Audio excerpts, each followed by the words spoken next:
ইউটিউবের তরফ থেকে আজকে 3টি নতুন আপডেট আসছে এবং সেটি আজকে আমি আপনাদের সাথে শেয়ার করব এবং এই আপডেটটি অত্যন্ত একটি বেনিফিশিয়ারি ডিসিশন বলা চলে।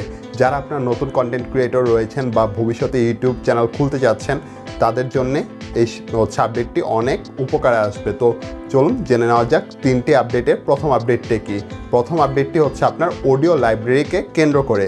আমরা জানি ইউটিউব অডিও যে লাইব্রেরিটি রয়েছে সেটি থেকে ফ্রি মিউজিক আমরা আমাদের ভিডিওতে ইউজ করতে পারতাম, কিন্তু তার জন্য কোনো প্রকার অ্যাট্রিবিউশন বা অ্যাট্রিবিউট আমাদের ভিডিওর ডেসক্রিপশন বক্সে ইউজ করা লাগতো না, যেমনটি হয়ে থাকে কপিরাইট ক্লেমযুক্ত ভিডিওতে। কপিরাইট ক্লেম অর্থাৎ অন্য কারো ভিডিও যদি আমাদের ভিডিওতে ইউজ করতাম সেক্ষেত্রে কপিরাইট ক্লেম আসলে আমাদের ভিডিওর ডেসক্রিপশন বক্সে অটোমেটিক্যালি বিভিন্ন লাইসেন্স যে অ্যাট্রিবিউশনগুলো থাকে সেগুলো শো করতো, কিন্তু আজকে থেকে সেই অ্যাট্রিবিউশনের জায়গাটি অডিও লাইব্রেরি ইউজ করবে এবং সেটি কিন্তু অটোমেটিক্যালি আপনার ডেসক্রিপশন বক্সে চলে আসবে যদি অডিও লাইব্রেরি থেকে যে কোনো মিউজিক আপনি আপনার ভিডিওতে ইউজ করে থাকেন।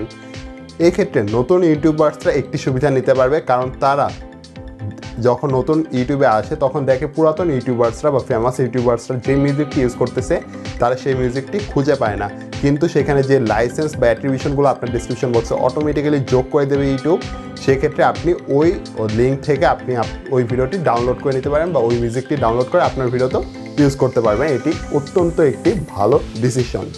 এবং সেকেন্ড যে আপডেটটি রয়েছে সেটি হচ্ছে সার্চকে কেন্দ্র করে। অর্থাৎ আপনি কোনো ভিডিওকে সার্চ করলেন, সেই ভিডিওকে সার্চ করার পর আপনি দেখতে পেলেন অনেক ধরনের ভিডিওর লিস্ট চলে আসছে ওই সেম টপিকের ওপর। তো কোন ভিডিওটি আপনি দেখবেন সেটির জন্য একটি বেস্ট ওয়ে দিয়ে দিয়েছে ইউটিউব, সেটি হচ্ছে চ্যাপ্টার্স।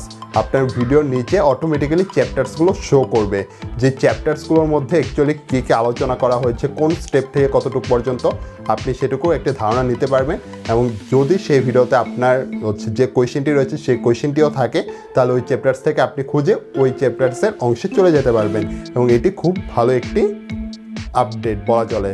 তো থার্ড আপডেটটি যেটি হচ্ছে আপনি কোনো ভিডিও দেখার পর তাদের ভিডিওর ডেসক্রিপশন বক্স থেকে কোনো লিঙ্কে ক্লিক করে অন্য কোনো ওয়েবসাইটে বা যে কোনো জায়গাতে আপনি রিডিরেক্ট হয়ে যাওয়ার পর আপনার আগের দেখা ভিডিওটি কিন্তু হারিয়ে যায়, কিন্তু বর্তমান সময়ে সেটি আর হারাবে না।